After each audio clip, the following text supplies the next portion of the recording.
믿습니다. 날씨가 조금씩 서늘해지지만 아직까지도 이 늦더위가 지금 끊이지 아니하는데 건강 유의하시기를 부탁을 드립니다.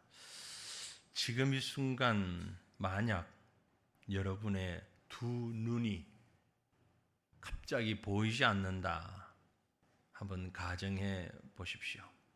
어떤 일이 일어날 것 같습니까? 얼마나 답답하고 얼마나 힘들까요?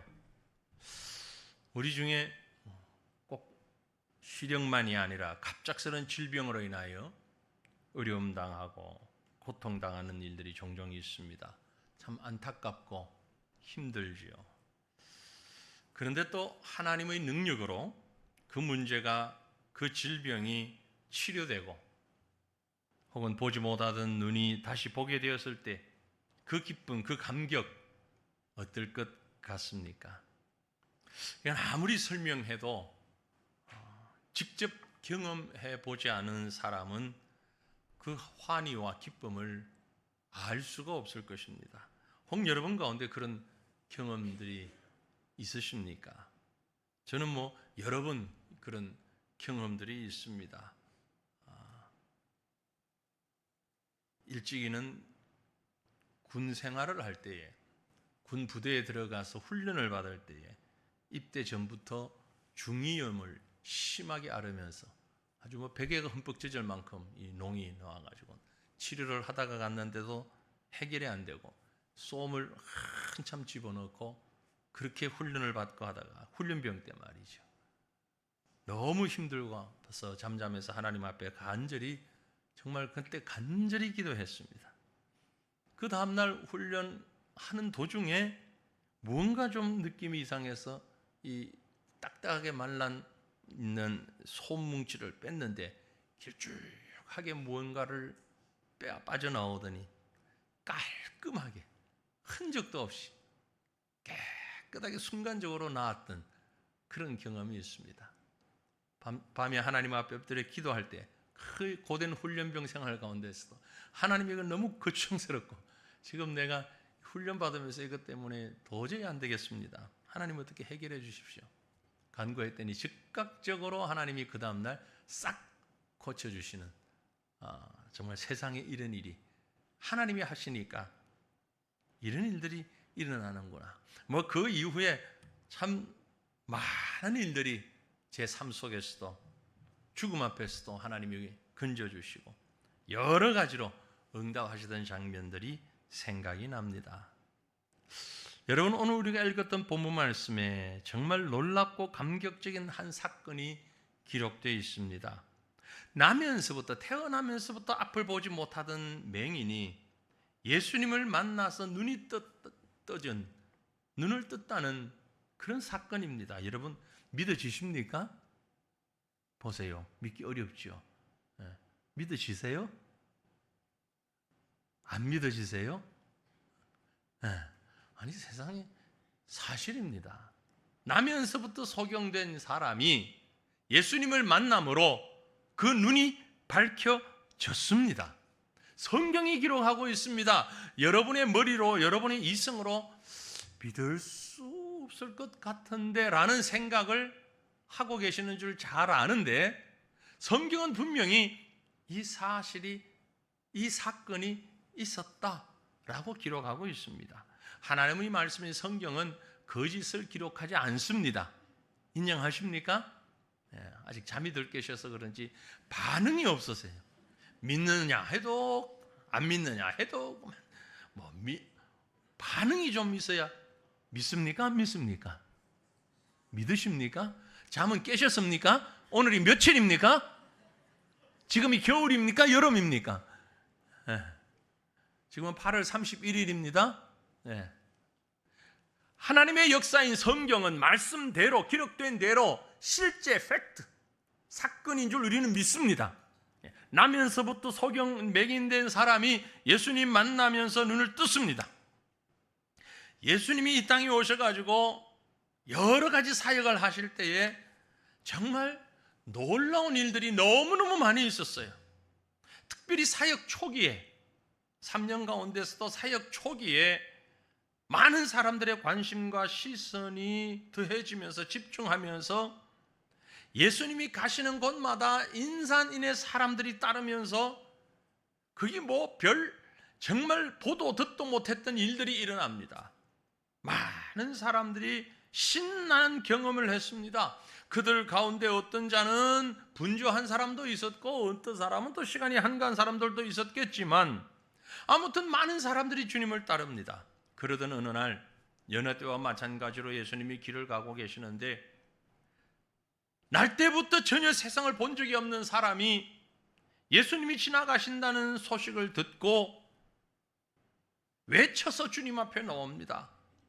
두 눈을 뜨고 다니던 일반 사람들에게는 이 사람은 평소에 관심조차 없던 사람입니다. 그런데 예수님 앞에 오니까 제자들이 그랬는지 아니면 주변 사람들이 그랬는지 폭풍 질문을 예수님에게 쏟아냅니다. 그 질문을 받아서 우리가 읽었던 요한복음 9장의 앞부분인데요, 2절 말씀을 보면 제자들이 물어 이르되 라삐여 이 사람이 맹인으로 난 것이 누구의 죄로 인함이니까? 자기니까 그의 부모니까? 참 난처한 질문, 유대주의적 운명론에 뿌리를 둔 질문을 하고 있습니다. 맹인으로 태어났다면 분명히 누구의 죄 때문인 것은 확실한데 그 누구가 과연 누구일까라는 거죠. 지금 우리가 가진 생각과는 전혀 다릅니다. 왜 맹인이 되었습니까가 아니고 누구 죄 때문에 이 사람이 맹인이 되었습니까? 아주 유대주의적 질문이죠. 이 질문에 대해서 예수님은 질문한 사람들의 예상 밖에 아주 전혀 다른 현답을 주십니다. 이어지는 3절에 보면 예수께서 대답하시되 이 사람이나 그 부모 둘 다 틀렸다. 그들의 죄라 인한 것이 아니다. 정답은 그에게서 하나님이 하시는 일을 나타내고자 하십니다. 전혀 다른 답이에요. 자기 때문입니까? 부모의 죄 때문입니까? 둘 다 틀렸어. 이 사람이 이렇게 된 것은 하나님께서 그 하시는 일을 이 사람을 통해 나타내고자 하기 위함이야 라는 대답을 하십니다. 그리고는 주님은 그 맹인을 만난 현장에서 바로 이 일을 할 때라는 것을 보여주십니다. 땅에 침을 뱉어서 진흙을 이기시고 실로암 못에 진흙을 그 눈에 바르시면서 실로암 못에 가서 씻으라 라고 말씀하십니다. 정말 생각하지는 못했던 독특한 그런 방법을 제시한 겁니다. 결과는 두말할 것 없이 완전한 광명이 맹인에게 찾아왔지요. 이제 더 이상 맹인이 아닌 빛을 보는 사람이 됐습니다. 정말 놀랍고 감격적인 사건입니다. 그런데 문제는 그날이 안식일이었다라는 겁니다.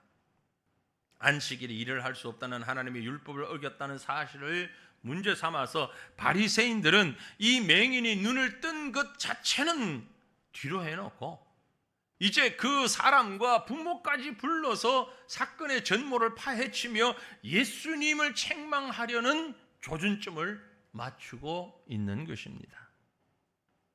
하지만 오늘 우리는 이전까지 전혀 예수를 알지도 믿지도 않았던 이 사람이 예수님을 만남으로 두 눈을 뜨게 된 사실, 그리고 그 사실을 정직하게 고백하는 모습, 그 속에서 우리가 예수를 만난 우리의 모습을 또한 바라보기를 원합니다. 이미 오래전에 예수님 만난 사람이나 혹은 최근에 새롭게 예수님을 만난 사람이나 모두가 동일하게 오늘 이 말씀을 통하여서 우리에게 보여주시는 눈을 뜨는 변화와 축복이 함께 임하기를 간절히 소원합니다. 결론 부분을 먼저 말씀드리면 우리가 읽은 말씀 가운데 마지막 절인 25절에 이 맹인이었던 자가 이런 고백을 합니다. 대답하되 그가 죄인인지 내가 알지 못합니다. 예수님을 향하여 그가 죄인인지 나는 알지 못합니다. 한 가지 아는 것은 내가 맹인으로 있다가 지금 보는 그것입니다. 자기에게 일어난 분명한 사실, 한 가지 내가 아는 것은 내가 맹인으로 있다가 지금 보는 이것입니다. 분명한 사실을 고백하는 그런 고백자, 그런 증인의 사명을 감당하는 저와 여러분이 되기를 간절히 소망합니다. 그러면 이 맹인은 무엇을 보았는가? 어떤 것을 보았는가? 오늘 말씀을 조금 우리가 분석해 볼 필요가 있는데, 그러면서 저와 여러분에게도 이와 같은 은혜가, 이와 같은 기적이 일어나기를 소망합니다. 이 맹인은요, 내면을 볼 줄 아는 눈을 떴습니다. 단순히 육신의 눈을 뜬 것이 아니라 내면을, 속모습을 볼 줄 아는 눈을 떴다는 데 의미가 있습니다. 예수님 주변에 많은 사람들이 가득 둘러쌌습니다. 그러나 그들은 아까 우리가 보았던 말씀에 있는 것처럼 라삐어라고 예수님을 불렀습니다. 단순히 선생이요, 요즘 우리말로 표현하면 저 사장님, 그런 정도의 의미입니다. 저 선생님, 그런 정도의 의미예요. 예수님을 둘러싸고 예수님과 함께 있지만 예수님의 속 모습을 전혀 알지 못했다는 얘기입니다. 그런데 이 맹인은 예수님을 알았습니다. 보았습니다. 17절 말씀에 기록하기를, 이에 맹인되었던 자에게 다시 묻되 그 사람이 내 눈을 뜨게 하였으니 너는 그를 어떠한 사람이라고 하느냐? 바리새인들이 물었을 때 그가 대답하되 선지자입니다. 선지자입니다. 사람들은 예수를 보면서 나사렛 목수의 아들을 한 젊은 청년 예수라고만 알았지만, 맹인은 겉으로 드러난 그 시골 사람 예수를 보지 않고 그 중심, 그 내면을 본 것입니다. 그는 선지자입니다. 바리새인들을 비롯하여 당시 대부분 사람들은 겉으로 나타난 그 예수님만 보았을 뿐, 그렇기에 예수님은 바리새인들과의 논쟁 속에 서 있습니다. 그러나 그들은 예수님에 대해서 알 수가 없어요. 뒤에 보면 39절에 예수께서 이르시되 내가 내가 심판하러 이 세상에 왔으나 보지 못하는 자들은 보게 하고 보는 자들은 맹인이 되게 하려 함이라 하셨습니다. 그 말을 들은 바리새인들은 영문도 알지 못한 채 40절에 뭐라고 한 거니, 바리새인 중에 예수와 함께 있던 자들이 이 말씀을 듣고 이르되 우리도 맹인인가? 동문서답하고 있는 걸 볼 수 있지요.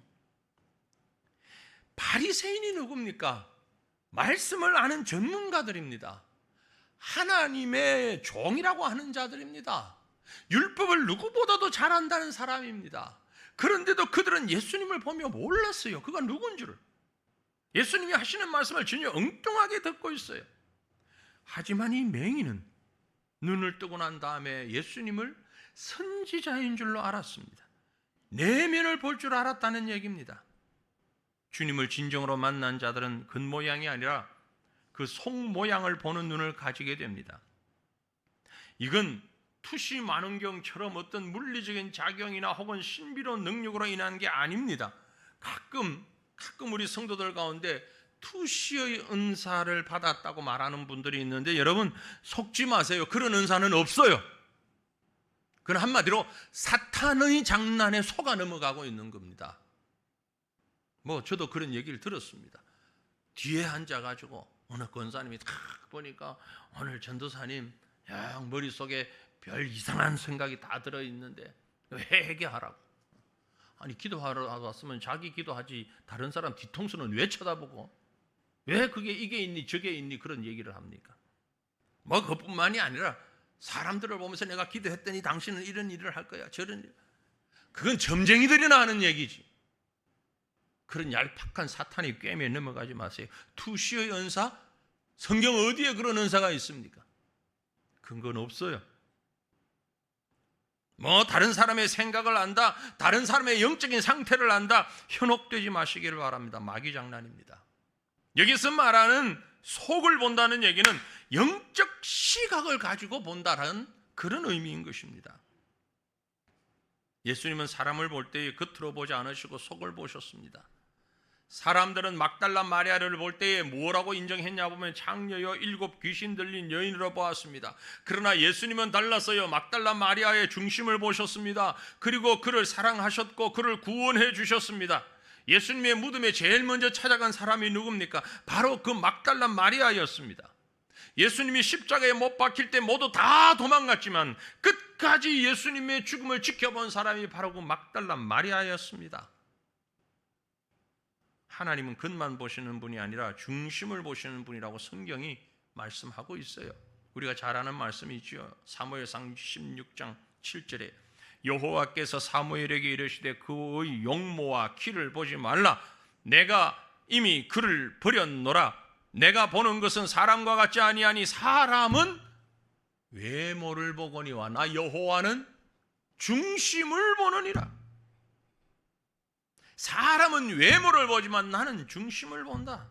여러분, 영적 눈을 가지고 중심을 바라보는 그런 은혜를 사모하시기를 바랍니다. 그런 능력을 가질 수 있기를 소망합니다. 미국에서 실제로 있었던 일입니다. 남북 전쟁이 일어나기 직전 어느 봄날 한 소년이 일거리를 구하려 여기저기 헤매다가 오하이오주에 있는 어느 농장을 찾아갔습니다. 농장 주인에게 사정을 합니다. 내가 여기서 일만 좀 하면서 먹고 자고 할 수 있게 해주세요. 농장 주인이 아래로 훑어보니까 튼튼하게 생긴 그 소년 보고 흡족했습니다. 그러면은 우리 집에서 일을 좀 해라. 그리고 별걸 묻지 않았습니다. 이름이 뭐냐? 미국인들은 저러잖아요. 풀네임보다는 이름 뭐냐? 그럼 나를 누구로 불러주세요. 그렇게 말하잖아요. 나를 짐이라고 불러주세요. 그래, 짐. 오늘부터 여기 농장에서 일을 하자. 열심히 해. 아닌 게 아니라 이 소년은 난로를 뗄 나무를 장만하고 젖소를 돌보고 이것저것 허드렛 일을 참 열심히 하고 밥은 부엌에서 먹고 잠은 근초더미가 쌓여있는 창고에서 잤습니다. 시간이 좀 지나면서 이 소년이 주인의 딸과 그렇고 그런 썸 타는 관계가 됐어요. 사랑하는 사이가 됐어요. 그래서 딸과 이 소년이 주인 노인에게 와서 이만저만하니 우리가 결혼하게 해주세요. 그랬더니 주인이 노발대발을 합니다. 돈도 없고 장래도 없는 이런 젊은이를 어떻게 내가 딸을 맡기냐. 안 돼. 단칼에 잘랐습니다. 거절당한 짐은 그 다음날 어디론가 사라져버리고 말았습니다. 그로부터 35년 후 어느 날 농장 주인은 창고를 새로 짓기 위하여서 근초가 쌓여있는 그 창고를 헐다가 옛날 자기 집의 하인이었던 짐이 주먹칼로 거기 숟갈의 나무에다가 새겨놓은 이름을 발견하고 깜짝 놀랐습니다. 그게 뭐라고 적혀있는 거 아니? 제임스 가필드. 날짜 적고 밑에 줄을 긋고 짐. 자기 이름을 무료하니까 그렇게 적었던 거예요. 제임스 가필드. 누구죠? 미국의 20대 대통령이었습니다. 그 당시 대통령이었어요. 35년 전 장래가 없다고 내쫓았던 바로 그 소년이 미국의 20대 대통령이 되어 있었던 것이죠. 그가 만약 그 소년을 보는 눈이 있었다면 내쫓진 않았겠지요. 우선 눈에 보이는 것에 집중하지 말고 속을 볼 수 있는 눈을 열어 주옵소서. 기도하시길 바랍니다. 우리 힘으로 되지 않습니다. 본문의 맹인은 바로 그렇게 내면을 보았던 것입니다. 뿐만이 아니라 사랑하는 성도들이여, 우리는 내일을 볼 줄 아는 눈을 뜰 수 있기를 바랍니다.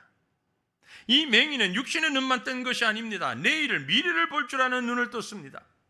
그래서 예수님의 제자가 되었던 것입니다. 현실만 생각하면, 눈앞의 것만 보았다면 눈을 뜬 후 어디로 바로 갔겠습니까? 곧바로 집으로 돌아갔을 겁니다. 그동안 보지 못했던 가족들의 얼굴, 집의 모습, 자신이 살고 있는 환경들, 늘 소리로만 들었던 정든 이웃들, 보고 싶은 게 한두 가지겠습니까? 하고 싶은 일이 한두 가지겠어요? 얼마나 분주하고 얼마나 하고 싶고 얼마나 가고 싶은 곳이 많았겠습니까? 그럼에도 불구하고 이 사람은 자기 길을 간 것이 아니라 오히려 그는 예수님의 제자가 되었습니다. 그리고 예수님이 곁에 있었습니다. 그랬기 때문에 그를 힐난하는 사람들이 이 사람에게 말합니다. 9장 28절에 그들이 욕하여 이르되 너는 그의 제자이나 우리는 모세의 제자다. 이미 그가 예수님 제자가 된 걸 사람들의 눈에 다 보였던 거죠. 예수님이 제자로 자리를 잡았다는 얘기입니다. 이것은 바로 이 사람이 미래를 바라볼 줄 아는 눈을 떴기 때문이라는 증거입니다. 미래는 모세의 제자는 없습니다. 예수의 제자만 살아남을 것입니다. 당시에는 모세의 제자가 힘을 얻고 있는 것 같았지만 앞으로는 모세의 제자가 아닌 예수님의 제자들이 온 세상을 덮게 될 것을 이 맹인은 알았습니다. 그래서 예수님의 제자가 되었습니다. 한치 앞을 예측할 수 없는 게 이 땅의 삶이라고 말하는데, 하지만 저와 여러분은 어찌 보면 천국의 소망을 가진 사람들입니다. 세상 사람들은 인생의 장래에 어떤 일들이 일어날지, 특별히 이 땅의 생명이 끝난 뒤에 어떤 일들이 일어날지 전혀 알지 못하고 불확실성 속에서 살아갑니다. 그렇기 때문에 한순간 한순간 이런 불확실 때문에 두려움 가운데 있는 것이지요. 하지만 우리는 다릅니다. 믿음을 가진 자들에게는 분명한 미래가 약속되어 있습니다. 저와 여러분에게는 주님이 예비하신 미래가 있습니다. 성경은 이렇게 기록합니다. 주님이 말씀하셨습니다. 요한복음 14장 2절 이후에 내 아버지 집에 거할 곳이 많도다. 그렇지 않으면 너희에게 일렀으리니 내가 너희를 위하여 거처를 예비하러 가노니 가서 너희를 위하여 거처를 예비하면 내가 다시 와서 너희를 내게로 영접하여 나 있는 곳에 너희도 있게 하리라. 믿으시길 바랍니다. 우리의 미래, 우리의 다음 어디 갑니까? 아버지의 집에, 예수님이 예비하신 그곳에 저도 여러분도 이르게 될 줄 믿으시길 바랍니다. 세상 사람들은 이걸 믿지 못하기 때문에 두려워 떨고 있는 겁니다. 염려하고 있는 겁니다. 하지만 미래를 보고 사는 자는 두려움이 없습니다. 염려가 없어요. 왜? 앞길을 알기 때문에. 앞길을 알기 때문에. 고속도로를 달리는 차 안에서 반드시 누워 있어 보세요. 하늘만 보고 지나가는 가로수만 보면 얼마나 겁이 많이 나는지. 하지만 운전하는 사람은 별로 겁나지 않습니다. 차이가 뭐죠? 보는 게 다릅니다. 운전하는 사람은 주변 상황을 봅니다. 차가 나가는 길을 봅니다. 그러니 두려움 전혀 없이 운전해 나갈 수가 있습니다. 여러분, 우리가 살아가는 삶에 있어서 무엇을 보고 있습니까? 내일을 볼 줄 모르는 사람은 현재의 삶에도 승리하지 못합니다. 아침이 되면 침대를 팔고 저녁이 되면 다시 침대를 사들이는 좁은 안목으로 어떻게 복된 인생을 살 수 있겠습니까? 불행하게도 많은 현대인들은 미래를 보질 못하고 눈앞의 현실만 바라봅니다. 바로 지금 나오는 결과에 초점을 모읍니다. 아마 인스턴트 문화에 길들여진 탓이 아닐까라는 생각하죠. 특별히 우리 젊은이들을 갈수록, 젊은 세대로 갈수록 속도전입니다. 속도. 우리 청년들 영화나 드라마를 2배속으로 본대요. 정상속도로는 안 본대요. 지겨워서 못 본대요. 2시간 보고 있지는 못해. 2배속으로 보면 1시간 안에 끝나버려요. 그런데 그 내용 파악하면서 보는 거예요. 어쨌든 빨리 봅니다. 빨리 진행합니다. 유튜브도 처음부터 끝까지 잘 안 봅니다. 쇼트로. 짧게 쇼트로 있는 거. 그것만 봐요. 긴 건 싫어요. 왜 그럴까요? 무슨 일이든지 빨리빨리 결정하고 움직이고 결과를 보기 원하는 그런 문화. 그러니 신앙생활을 한다는 것이 얼마나 어렵고 힘든 것인지 모릅니다. 여러분, 그러나 믿음의 눈으로 바라보는 것은 이런 눈앞에 있는 것만을 추구하는 것이 아닙니다. 교회나 가정이나 국가나 미래를 바라볼 줄 아는 눈을 가진 자가 결국 지도자가 될 때에 그 교회가, 그 가정이, 그 국가가 성공할 수 있는 것입니다.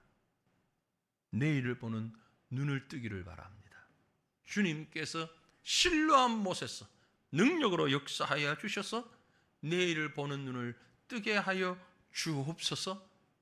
기도하는 저와 여러분 되기를 바랍니다. 마지막으로 중요한 것은 이 맹인은 진리를 볼 줄 아는 영의 눈을 떴습니다. 영적인 눈을 떴습니다. 맹인은 육신의 눈만 뜬 것이 아닙니다. 영의 눈을 떠서 진리를 보았습니다. 당시 유대인들은 도저히 예수를 그리스도로 하나님의 아들로 믿을 수가 없었습니다. 그랬기 때문에 그 많은 이적과 증거를 눈앞에 두고서도 그리스도를 인정하지 못하고 십자가에 못 박았습니다. 지금도 유대인들은 예수님을 믿지 않습니다. 이유는요, 유대인들이 예수님을 믿지 않는 이유가 뭘까요? 말라기 선지자가 예언하기를 메시아가 오기 전에 엘리야가 먼저 온다라고 기록한 게 있습니다. 말라기 4장 5절 6절인데요. 보라, 여호와의 크고 두려운 날이 이르기 전에 내가 선지자 엘리야를 너희에게 보내리니 그가 아버지의 마음을 자녀에게로 돌이키게 하고 자녀들의 마음을 그들의 아버지에게로 돌이키게 하리라. 돌이키지 아니하면 두렵건대 내가 와서 저주로 그 땅을 칠까 하노라 하시니라. 그런데 아직 엘리야가 오지 않았다는 겁니다. 그렇기 때문에 예수님이 메시아가 아니라는 것입니다. 잘못된 해석을 한 것이죠. 진리에 대해서 눈이 멀어 있었습니다. 하지만 이 맹인은 예수님이 메시아라는 사실을 아는 진리의 눈이 뜨여졌습니다. 그래서 예수님을 선지자라고 고백하며 놀란 선포를 이 바리새인들 앞에서 하고 있는 겁니다. 유대인들이 깜짝 놀라서 맹인의 아버지에게 묻습니다. 본문에 보면 19절에 이는 너희 말에 맹인으로 났다 하는 너희 아들이냐? 그러면 지금 어떻게 해서 보게 되었느냐? 본인에게 묻지 않고 말이 안 통하니까 그 아버지를 불러가지고 묻습니다. 근데 이 아버지 참 지혜로워요. 맹인의 아버지 정말 지혜로워요. 자칫 말 잘못했다간 온 가족이 출교를 당하거나 위험에 직면할 수 있습니다. 그랬더니 이 아버지가 즉답을 피하면서 현답을 합니다. 20절 21절에 그 부모가 대답하여 이르되 이 사람이 우리 아들인 것과 맹인으로 난 것을 아나이다. 그건 확실해요.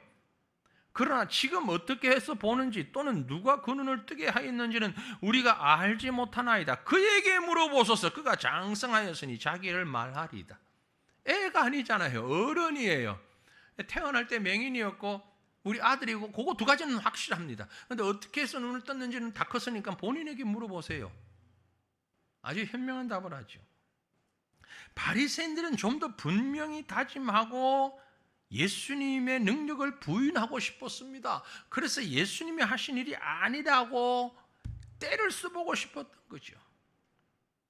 하지만 맹인이었던 이 사람은 또 분명히 예수님이 자기의 눈을 뜨게 하였기 때문에 그분은 하나님이 보내신 자라는 사실을 알았습니다. 아까 제가 말씀드렸던 마지막 25절에 대답하되 그가 죄인인지 내가 알지 못하나 한 가지 아는 것은 내가 맹인으로 있다가 지금 보는 그것입니다.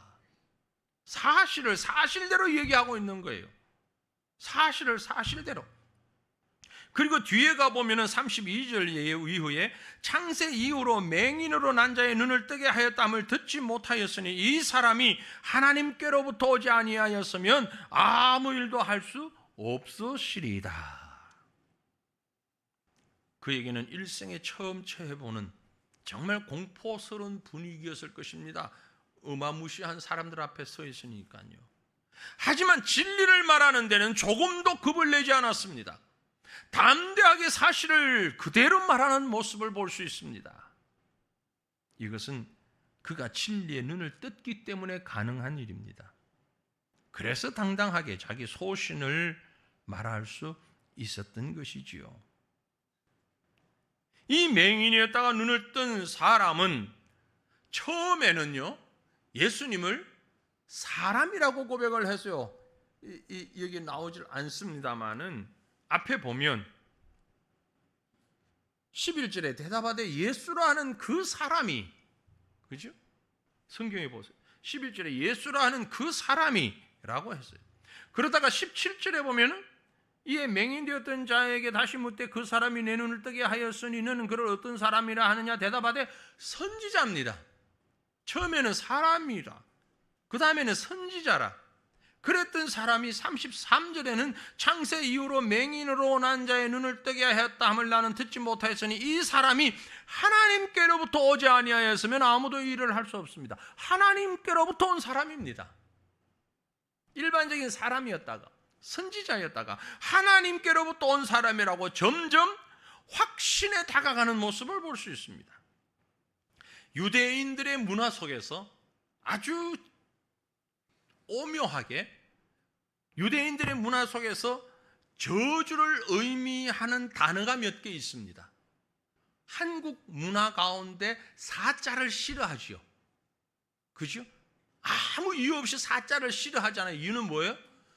죽을 사, 한자에 죽을 사하고 발음이 똑같다라는 것, 그거 한 가지 가지고 사라는 숫자 자체를 싫어해서 호텔에 가도 4층이 없는 호텔이 많잖아요. 3층 다음에 5층이 있잖아요. 이 한국적인 문화예요. 외국인들은 그거 뭐 이해할 수가 없어요.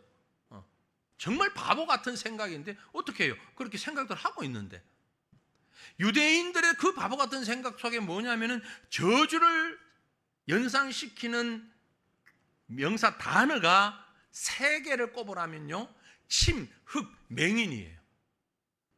침, 흙, 맹인.